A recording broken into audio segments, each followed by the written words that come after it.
May nag-request lang kasi talaga sa akin ito kaya pasensyahan na lang talaga.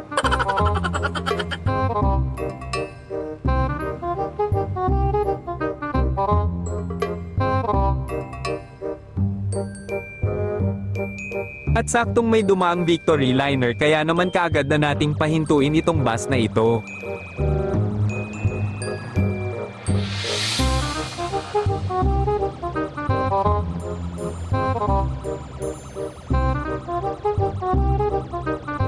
Una muna nating gagawin ay kunwari magpapa-pop-up doll lang tayo, pero ang totoo pagkatapos ng pop-up doll ay bigla na lang natin kukunin yung lisensya niya. Nagloloko pa ata itong pagbukas ng pinto dahil bigla na lang umuupo yung karakter.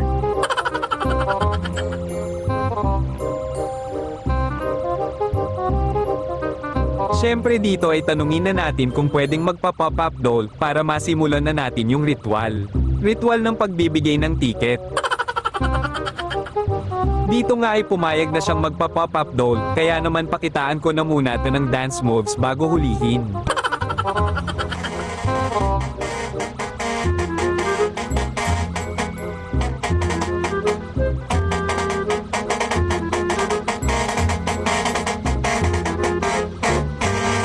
Pag ganyan-ganyan lang yan pero ang totoo may gagawin na yang masama.